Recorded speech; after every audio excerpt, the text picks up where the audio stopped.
saudara yang terkasih dalam nama Tuhan. Kita bersyukur kita masih dapat beribadah untuk memuji dan memuliakan Tuhan. Mari kita siapkan hati kita. Kita persembahkan penyembahan yang terbaik kita kepada Tuhan. Karena karya Tuhan begitu indah dalam kehidupan kita. Haleluya Tuhan.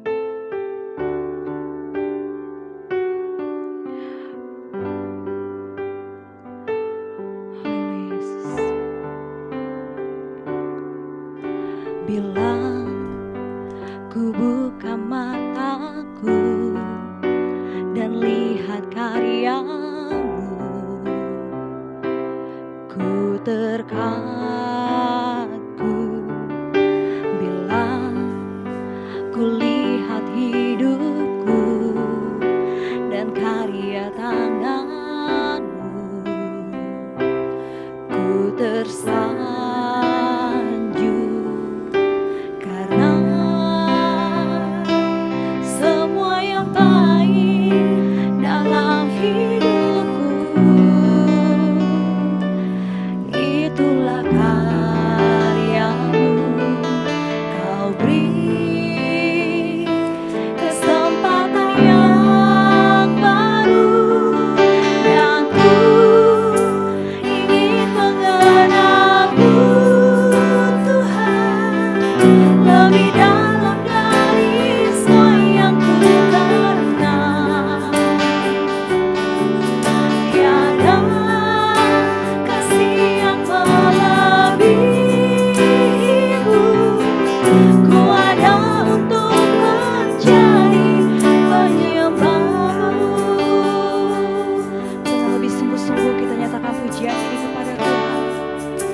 Bila ku buka mataku dan lihat karyamu, ku terkagum. Bila ku lihat hidupku dan karya tanganmu, ku tersanjung karena semua yang baik dalam hidupku itulah karyamu. Kau beri kesempatan yang baru dan ku ingin mengenalmu Tuhan lebih dalam dari semua yang ku kenal. Tiada kasih yang melebihimu. Ku ada untuk menjadi penyembahmu dan ku ingin mengenalmu Tuhan lebih dalam dari semua yang ku kenal. Tiada kasih yang melebihimu. Ku ada untuk menjadi penyembahmu. Ku ada untuk menjadi penyembahmu. Ku ada untuk menjadi penyembahmu.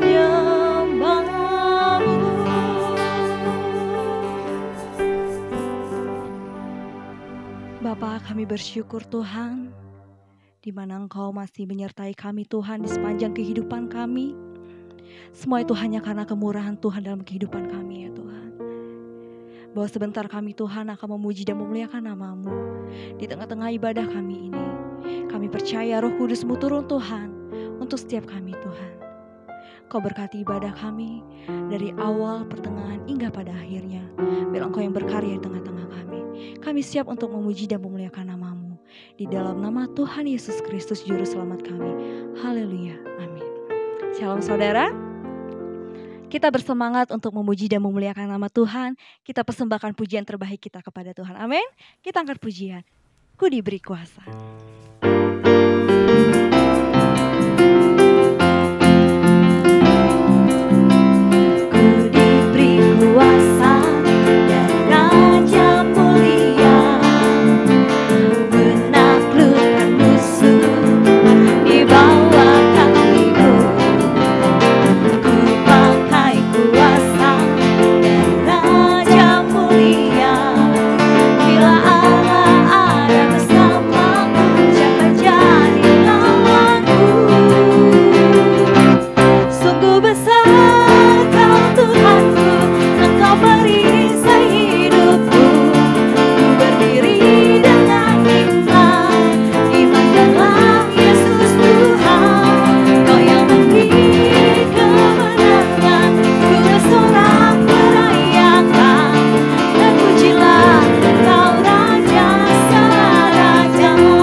Ku bersama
kita akan mendengarkan kebenaran firman Tuhan.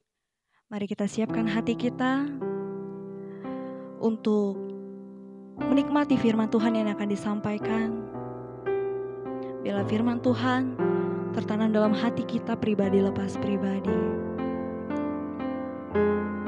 Haleluya ya Tuhan. Lingkupiku dengan sayap-Mu, naungiku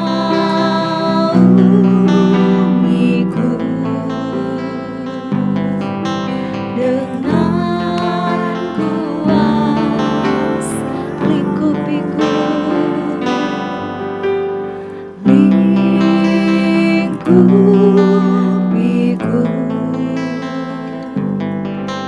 dengan sayap-Mu, naungiku dengan kuasa-Mu. Di saat badai bergelora, ku akan terbang bersama-Mu. Bapa, Kau Raja atas semesta, ku terasa Kau angkatku. Lingkupiku,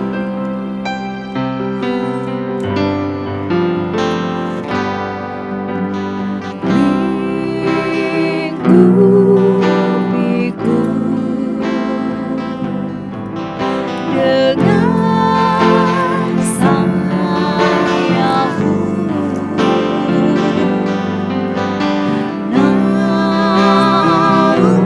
naungiku dengan kuasa-Mu. Di saat badai bergelora, ku akan terbang bersama-Mu. Bapa, Kau Raja atas semesta, ku terasa Kau angkatku. Di saat badai bergelora, ku akan terbang bersama-Mu. Bapa, Kau Raja atas semesta, ku terasa Kau angkatku. Ku terasa Kau angkatku. Ku terasa Kau angkatku. Saya persilakan kepada hambanya untuk menyampaikan kebenaran firman Tuhan. Shalom, Bapak, Ibu, Saudara yang dikasihi Tuhan Yesus. Selamat hari Minggu, selamat beribadah. Sebelum kita mendengar firman Tuhan, marilah kita berdoa. Bapa yang penuh kasih, Tuhan Yesus yang kami muliakan, kami bersyukur kalau kami masih Engkau izinkan untuk beribadah kepadamu. Walaupun di rumah kami masing-masing, oleh karena pembatasan protokol kesehatan, karena pandemi COVID ini ya Tuhan, sehingga kami belum dapat beribadah kepada bersama-sama secara tatap muka. Namun kami percaya Tuhan, Engkau tidak terbatas oleh ruang dan waktu. Itu sebabnya kami yakin dan percaya pada firman-Mu, bila 2, 3 atau 3 orang berkumpul, menyebut nama-Mu, memanggil nama-Mu Tuhan, maka Engkau hadir di tengah-tengah kami. Biarlah kami ini menjadi hari-hari yang sabat bagi kami untuk berdiam diri, mendengar apa yang Engkau hendak sampaikan melalui hamba-Mu. Berkati para pendengar, beri hikmat, pengertian akan firman-Mu. Berkati juga peralatan dan jaringan agar sepanjang pemberitaan firman-Mu semuanya berjalan dengan lancar. Terima kasih Tuhan. Dalam nama Tuhan Yesus kami sudah berdoa. Amin.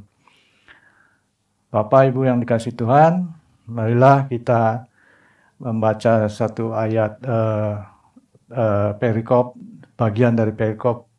Kita ambil dalam Yohanes pasal 9 ayat 1 sampai 7 ya. Perikop adalah orang yang buta sejak lahirnya. Waktu Yesus sedang lewat, ia melihat seorang yang buta sejak lahirnya. Murid-muridnya bertanya kepadanya, "Rabi, siapakah yang berbuat dosa? Orang ini sendiri atau orang tuanya, sehingga ia dilahirkan buta?" Jawab Yesus, "Bukan dia dan bukan juga orang tuanya. Tetapi karena pekerjaan-pekerjaan Allah harus dinyatakan di dalam dia. Kita harus mengerjakan pekerjaan Dia yang mengutus aku. Selama masih siang akan datang malam, di mana tidak ada seorang pun yang dapat bekerja. Selama aku di dalam dunia, akulah terang dunia." Setelah ia mengatakan semuanya itu, ia meludah ke tanah dan mengaduk ludahnya itu dengan tanah, lalu mengoleskannya pada mata orang buta tadi, dan berkata kepadanya, "Pergilah, basuhlah dirimu dalam kolam Siloam." Siloam artinya yang diutus.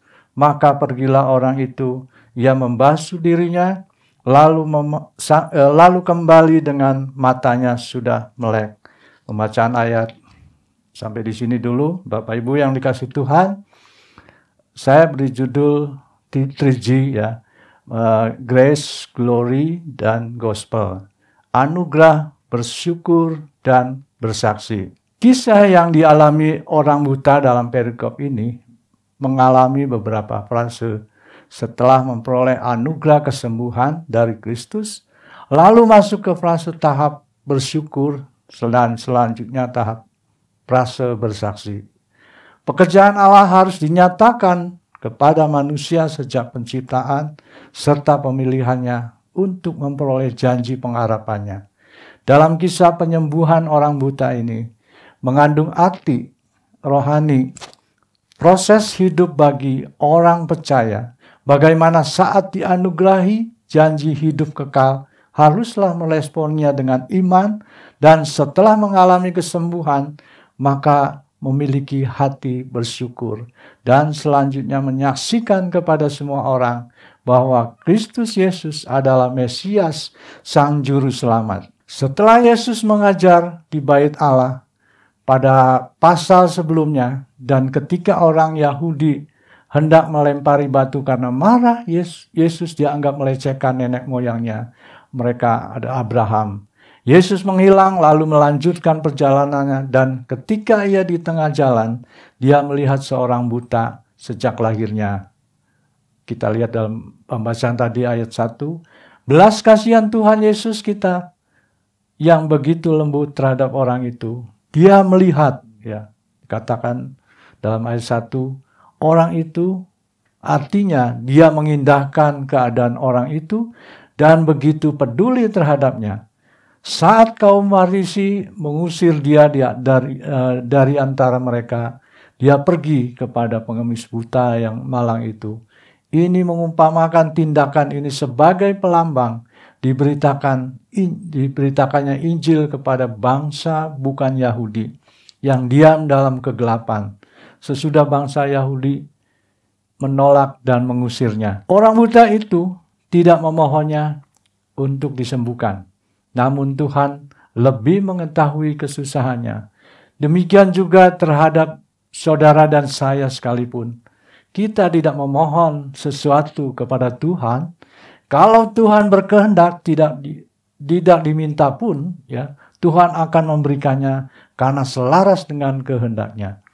Jadi jika kita mengenal dan mengerti sesuatu mengenai Dia, itu karena kitalah yang lebih dahulu dikenal oleh-Nya dan ditangkap oleh-Nya.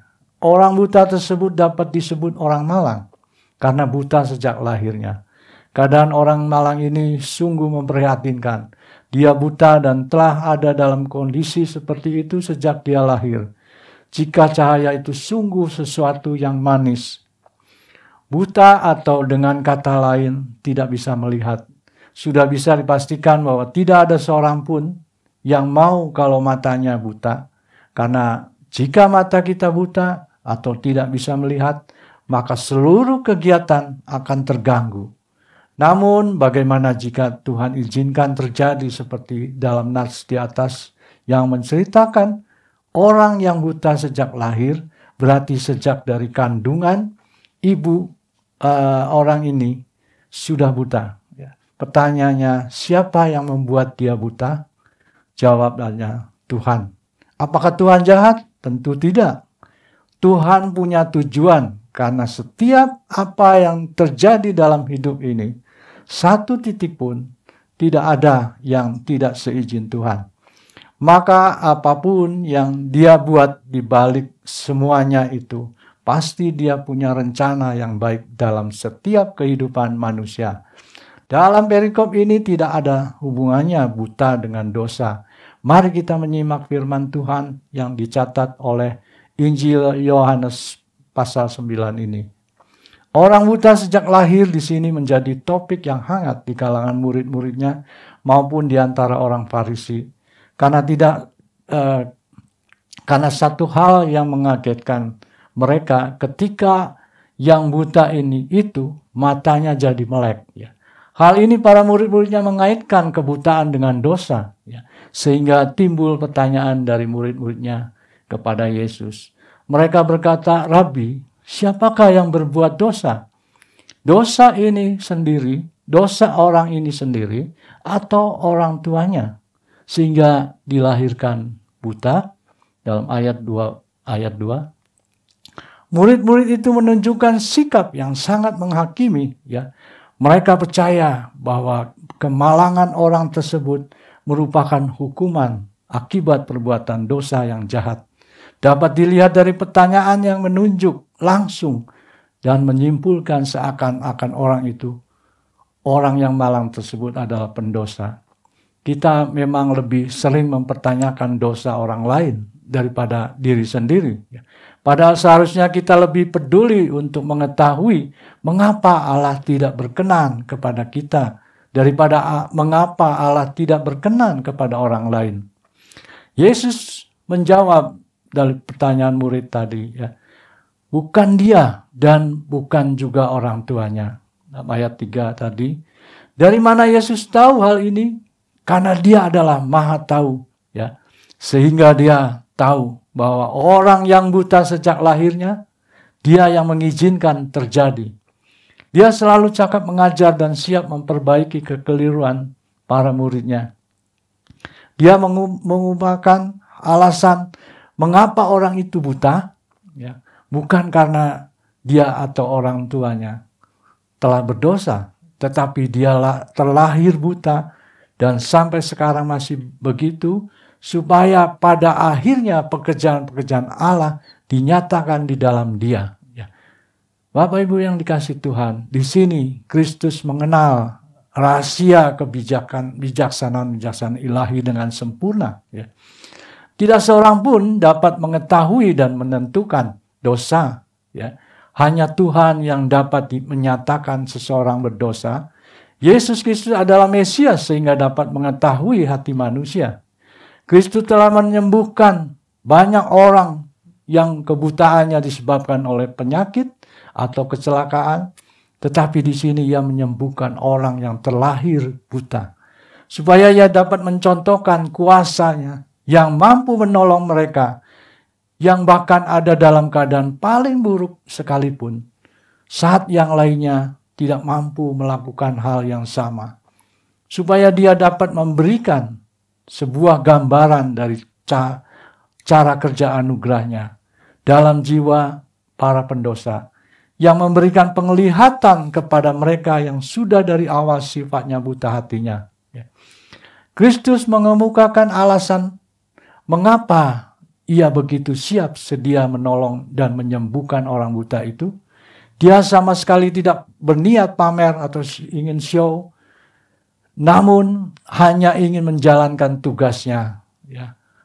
Dikatakan, aku harus mengerjakan pekerjaan Dia yang mengutus aku selama masih siang, yaitu waktu untuk bekerja.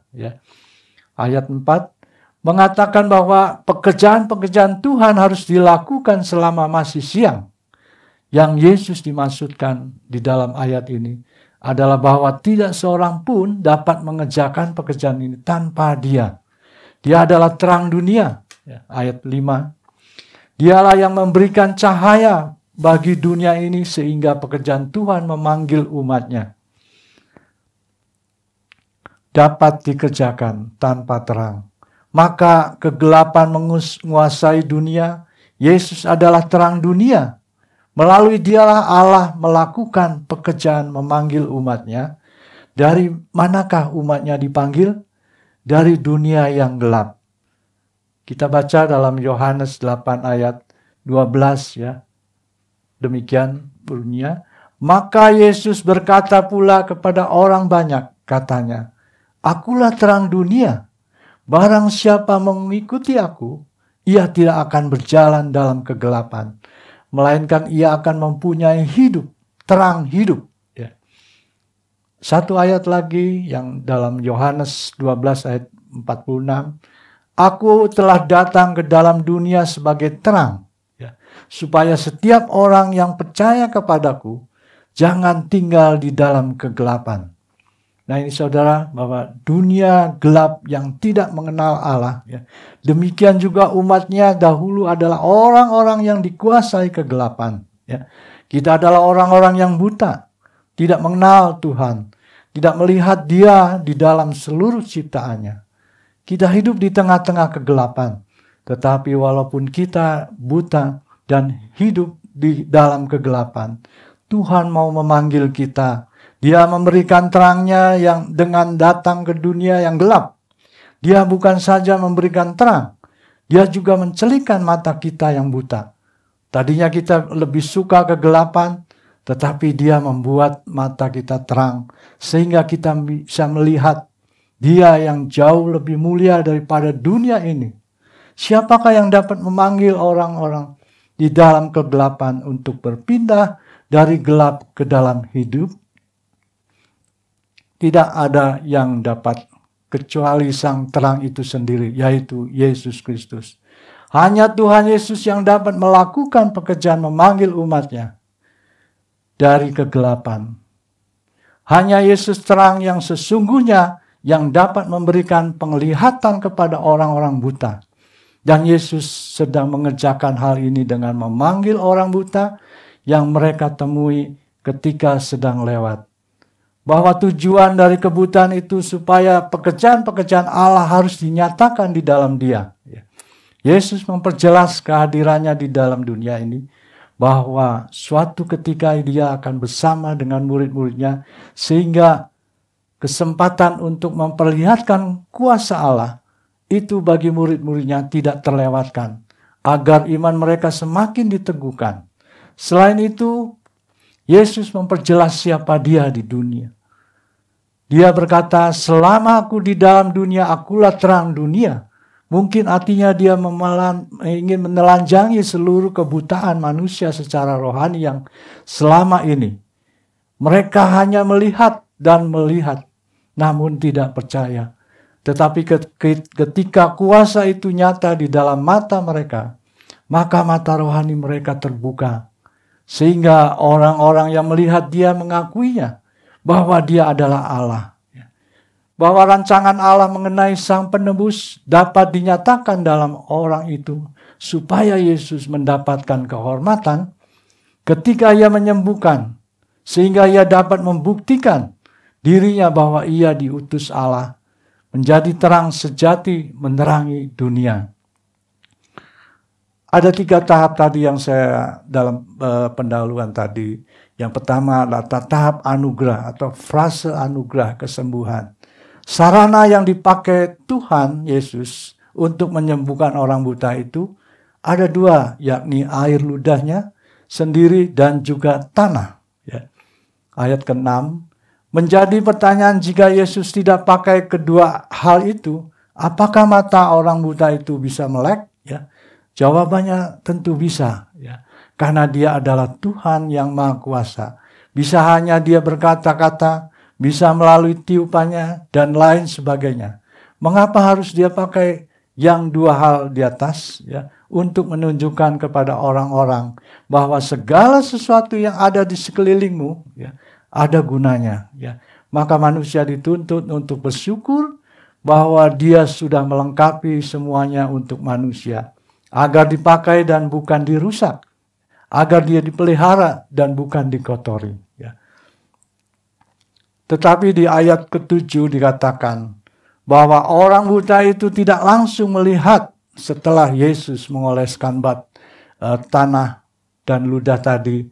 Lalu Yesus berkata, pergilah, basuhlah dirimu dalam kolam Siloam. Ya. Maka pergilah dia sementara Yesus melanjutkan perjalanannya. Dia harus membasuh diri di kolam Siloam. Ya. Pembasuhan ini menjadi lambang pengudusan sekaligus menunjukkan iman dari orang buta yang disembuhkan itu. Dia tidak langsung mendapatkan penglihatan, tetapi dia harus berjalan ke kolam Siloam. Artinya yang diutus. Jika dia percaya, maka dia akan pergi ke kolam itu dan membasuh dirinya. Lalu memperoleh penglihatan yang seumur hidup belum pernah dia miliki. Tetapi jika dia tidak percaya, dia akan mengabaikan perintah itu. Dia akan lebih memilih dapat sedekah sekadarnya daripada disuruh berjalan ke Siloam. Dia akan lebih memilih dapat sedekah sekadarnya. Kemudian bukankah tidak ada bukti bahwa adukan tanah dan ludah itu memberikan kesembuhan? Bukankah setelah dioleskan di mata seolah tidak terjadi apa-apa? Tetapi orang buta itu percaya. Dia pergi melakukan tepat seperti yang Yesus perintahkan. Setelah membasuh dirinya di kolam tersebut, orang buta itu pun memperoleh penglihatan. Ia menunjukkan betapa dia percaya dan taat kepada Kristus. Bagaimana dengan kita? Masih percaya dan taat akan perintah-perintahnya? Yang kedua, saudara yang kasih, setelah dia menerima anugerah kesembuhan, maka dia bisa bersyukur, glory. Ya. Ini menunjukkan bahwa orang ini bukan hanya memperoleh penglihatan saja. Ya. Orang ini juga memperoleh iman. Dia benar-benar menjadi umat Tuhan yang percaya kepada terang dunia, yaitu Yesus Kristus. Dia benar-benar mendapatkan penglihatan pada mata dan pada hatinya. Penglihatan orang buta ini membuat orang-orang terpecah menjadi 2 kelompok. Kelompok pertama takjub dan percaya bahwa Yesus adalah Sang Mesias karena mujizat dia kerjakan ini. Yesus bukan hanya menyembuhkan mata yang sakit, tetapi dia memberikan penglihatan kepada mata yang tidak pernah berfungsi. Ya. Tetapi sebagian lagi menolak. Dia karena Yesus mengerjakan pekerjaan-pekerjaan ini di hari Sabat. Orang buta itu sekarang telah melihat dan beriman. Inilah cara Tuhan memanggil umatnya. Kita mungkin tidak buta secara fisik, tetapi kita semua tadinya buta secara hati. Hati kita melihat apa yang diinginkan dunia ini. Tetapi kita mengabaikan Sang Pencipta dan Pemeliharaan dunia ini. Hati kita mengenal dosa dan segala bentuk kecemaran, tetapi tidak mengenal damai sejahtera Allah. Hati kita terpikat oleh tawaran dunia ini, tetapi tertidur ketika diperhadapkan pada kebenaran firman Allah. Hati kita buta, hati kita tidak pernah melihat kemuliaan Kristus, tetapi belas kasihan Kristus membuat kita memiliki hati yang baru. Hati yang baru ini adalah hati yang melihat kemuliaan Allah. Hati yang melihat apa yang Allah lakukan. hati yang menginginkan Allah lebih daripada apapun, hati yang dimiliki oleh umatnya yang sejati. Setelah celip matanya, kembalilah dia ke rumahnya. Dengan penuh sukacita dan bersyukur, tatkala tetangga-tetangganya meragukan anugerah kesembuhan orang buta tersebut, maka dia tampil meyakinkan dengan bersyukur. Dia menjelaskan dirinya yang sebelumnya buta, sekarang sudah berubah, matanya dapat melihat semuanya.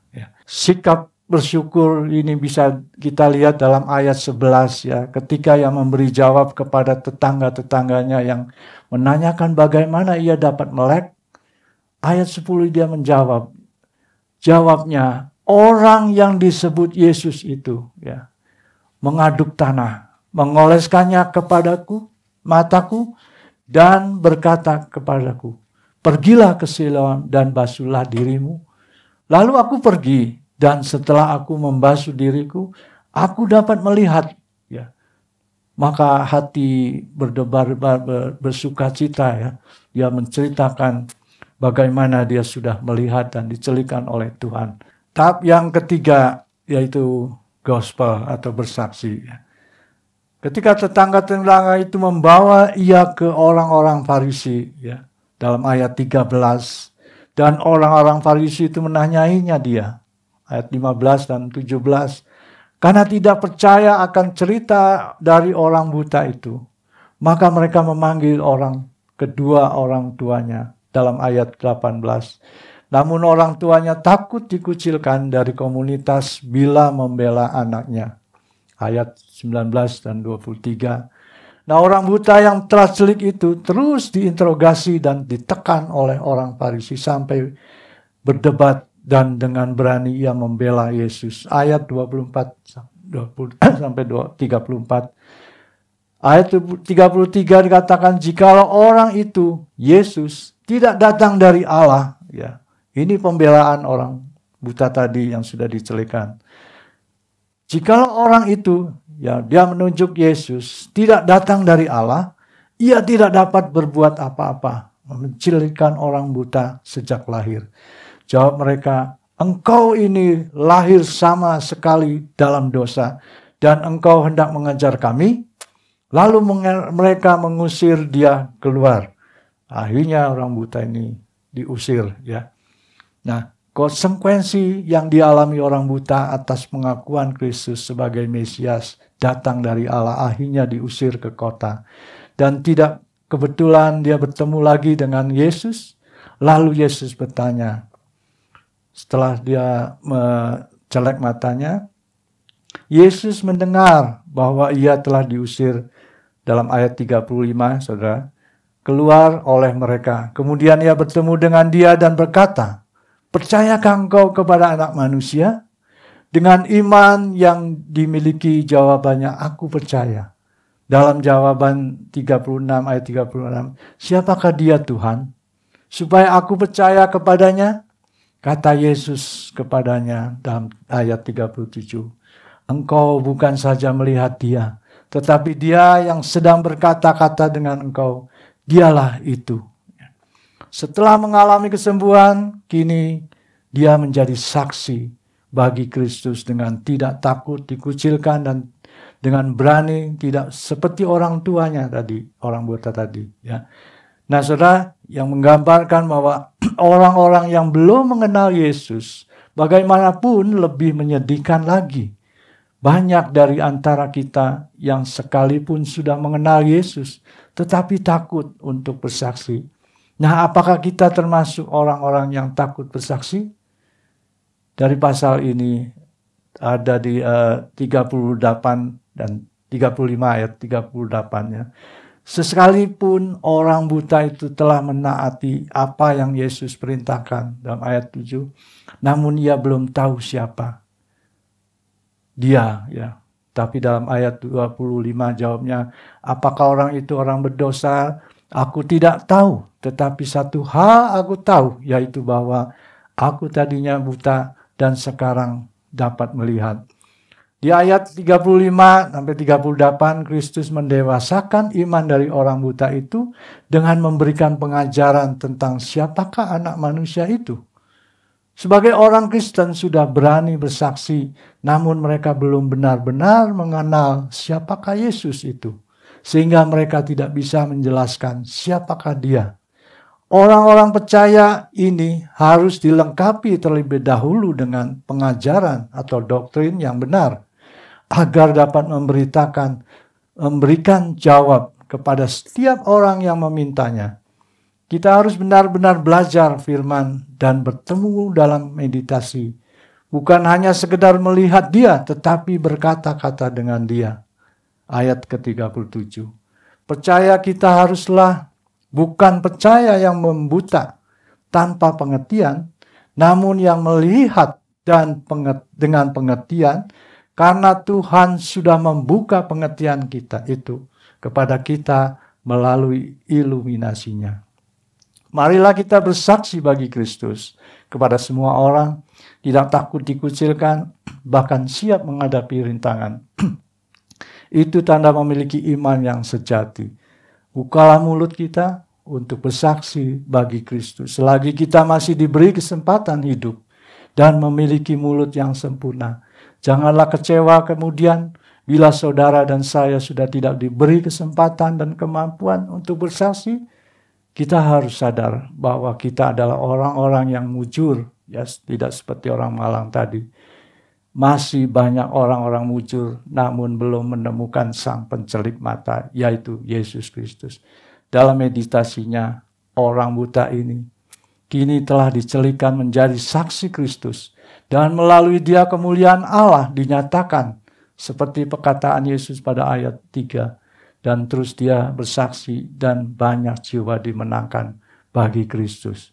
Nah saudara, kisah ini mengingatkan saya ketika waktu saya buta secara hati rohani saat itu, ya, hanya fokus pada diri sendiri, tidak peduli pada orang-orang lain seperti orang buta, hidup dalam kegelapan, ya, tidak dapat melihat terang, mengemis seperti orang buta ini, hanya mengemis hanya untuk makan untuk dirinya sendiri, ya. Saya telah menerima anugerah kasih karunia, namun hidup berjalan seperti orang buta. Sehari-harinya fokus mencari makan. Demikian saya pada masa gelap hati, hari-harinya fokus mencari harta dan terus untuk menikmati diri sendiri, untuk keluarga sendiri. Bersyukur Tuhan Maha Baik, Tuhan celikan kebutaan hati nurani saya.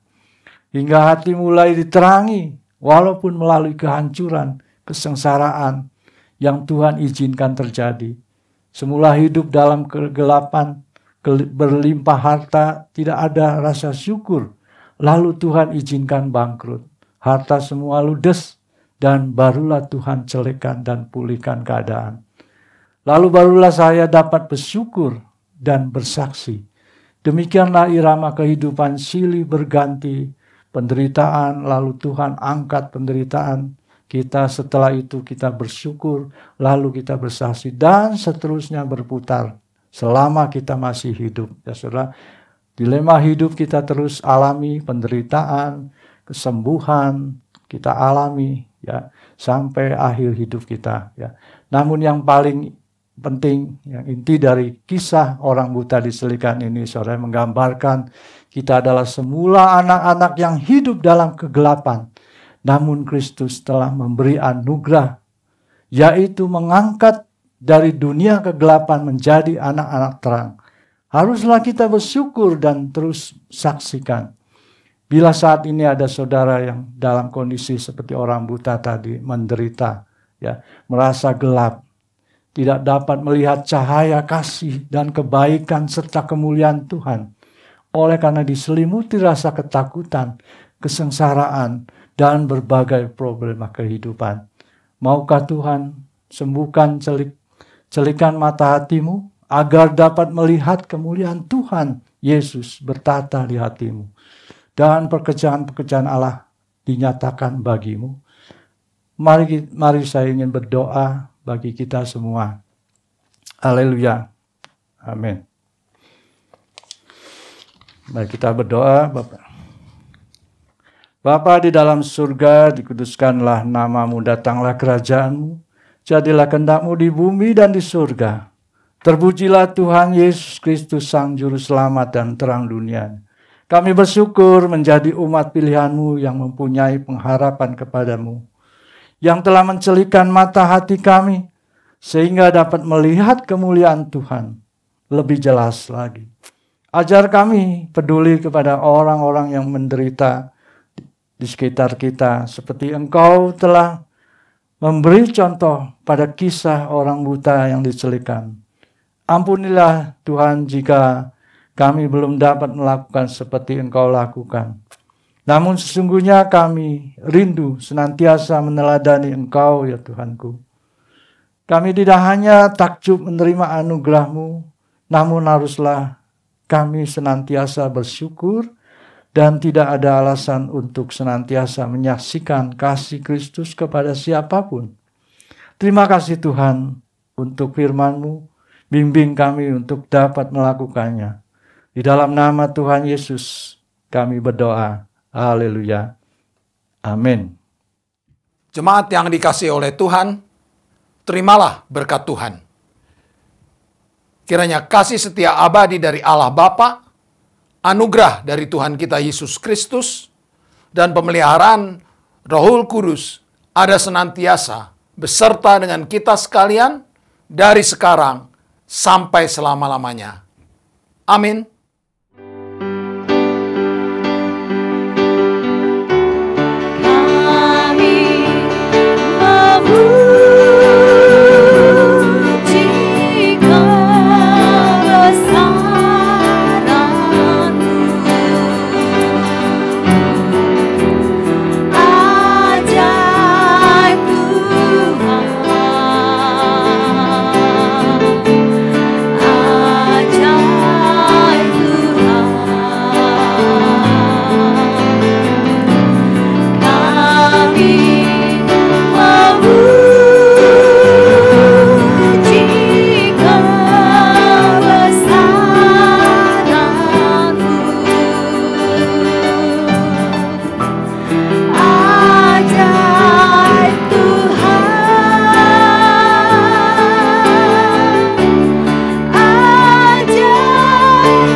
Terima kasih, selamat hari Minggu, Tuhan Yesus memberkati.